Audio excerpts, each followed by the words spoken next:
பரவையில் எடப்பாடி பழனிசாமி சுற்றுப்பயணம் பிரச்சார வாகனத்தை தொடங்கி வைத்து அரசு பேருந்தில் ஏறி பொதுமக்களிடம் துண்டு பிரசுரங்களை வழங்கினார் அதிமுக முன்னாள் அமைச்சர் செல்லூர் ராஜி. தமிழகம் முழுவதும் மக்களை காப்போம் தமிழகத்தை மீட்போம் பிரச்சார சுற்றுப்பயணத்தில் ஈடுபட்டுள்ள சட்டமன்ற எதிர்க்கட்சி தலைவர் எடப்பாடி பழனிசாமி மதுரை மாவட்டத்தில் நாளை முதல் 4 நாள் மதுரையிலுள்ள 10 தொகுதியிலும் சூறாவளி சுற்றுப்பயணம் மேற்கொண்டு மக்களை சந்தித்து தீவிர பிரச்சாரம் மேற்கொள்ள வரும் எடப்பாடி பழனிசாமியை வரவேற்கும் விதமாக அதிமுக கொள்கை வளர்ச்சி. அதிமுக ஆட்சியில் கொண்டு வந்த திட்டங்கள் குறித்த விளம்பர பிரச்சார வாகனத்தை மதுரை பரவை பகுதியில் அதிமுக முன்னாள் அமைச்சர் செல்லூர் ராஜி. வளர்மதி ஆகியோர் கொடியைத்து துவக்கி வைத்தனர்.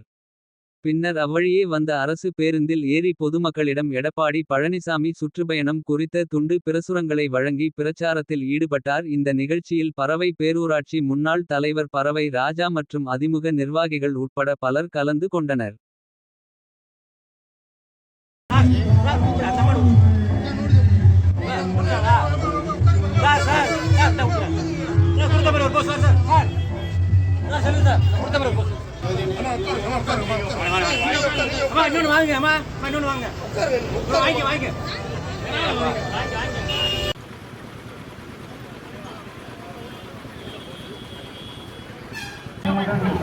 ஏழைகளின் தொண்டன் எழுச்சி நாயகர் எடப்பாடியார் எழுச்சி உரை கேட்க செப்டம்பர் 3 மாமதுரையில். குடும்பத்தினர் அனைவருக்குமான கலர்ஃபுல் ஆடைகளை கம்மி விலையில் பெஸ்ட் குவாலிட்டியா வாங்கிட லதா சில்க்ஸ் அண்ட் ரெடிமேட்ஸ்.